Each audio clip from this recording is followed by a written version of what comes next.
বিসমিল্লাহির রহমানির রহিম। আসসালামু আলাইকুম সবাইকে। কেমন আছেন সবাই? আশা করি সবাই অনেক ভালো আছেন। আমিও আলহামদুলিল্লাহ অনেক ভালো আছি আপনাদের দোয়ায়। চলে আসলাম নতুন আরেকটি রেসিপি নিয়ে। আজকে আপনাদের মাঝে শেয়ার করব ডাঁটা দিয়ে রুই মাছের তরকারি। এই গরমে রুই মাছের পাতলা ঝোল ডাঁটা দিয়ে কেমন হয় বলুন তো?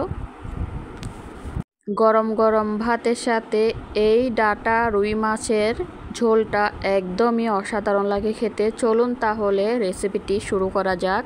চুলায় একটা কড়াই বসিয়ে দিয়েছি। কড়াইটা ভালো করে গরম হয়ে গেলে দিয়ে দিব তেল। আমি এখানে গাধার মাছ নিয়েছি 3 পিস, আপনারা আরও কমিয়ে বাড়িয়েও নিতে পারেন। মাছটাকে আমি এপিট ওপিট করে ভেজে নিয়েছি। এখানে একটা আলু নিয়েছি চারফালি করে। আলুটাকে একটু হলুদ গুঁড়ো লবণ দিয়ে আমি ফ্রাই করে নিচ্ছি। ফ্রাই করে নেওয়া হয়ে গেলে এখানে ডাঁটা ধুয়ে রেখেছিলাম, সেই ডাঁটা দিয়ে একটু ভুনে নিচ্ছি। হাই হিট করে এটাকে ভুনে নিতে হবে, না হলে কিন্তু ডাঁটার এই সবুজ রঙটা নষ্ট হয়ে যাবে। ডাঁটা উঠিয়ে রেখে আমি আবারও তেল দিয়ে দিলাম। তেল দিয়ে ভালো করে 1 কাপ পরিমাণ পেঁয়াজ কুচি, আদা রসুন বাটা দিয়ে দিলাম। দিয়ে কাঁচা গন্ধটা যাওয়া অবধি কষিয়ে নিয়েছি। হলুদ গুঁড়ো, মরিচের গুঁড়া, লবণ, জিরার গুঁড়া দিয়ে আবারও ভালো করে কষিয়ে নিচ্ছি।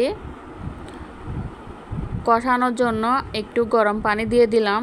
গরম পানি দিয়ে মশলাটাকে কষিয়ে নিয়েছি। মশলাটা ভালো করে কষানো হয়ে গেলে দিয়ে দিব ভেজে রাখা সেই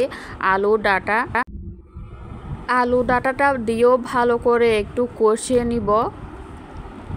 এটা ভালো করে কষাতে হবে যাতে ডাঁটার পাঁচেটে ভাব না লাগে।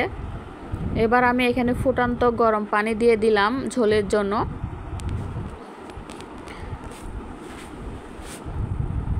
পানিটা দিয়ে ভালো করে মিশিয়ে নিচ্ছি। ঢেকে আমি 10 মিনিট এটাকে রান্না করে নিয়েছি। বলক ওঠা অবধি অপেক্ষা করে বলক যখন উঠে গিয়েছে এবার সে মাছগুলো দিয়ে দিলাম। মাছটা দিয়ে ভালো করে মিশিয়ে রেখেছি। এবার উপর থেকে 4-5টা কাঁচামরিচ ফালি করে দিয়ে দিলাম। দিয়ে ভালো করে আবারও রান্না করে নিলাম 5 মিনিট ঢেকে। আপনারা চাইলে উপর থেকে ধনিয়া পাতা দিয়েও পরিবেশন করতে পারেন।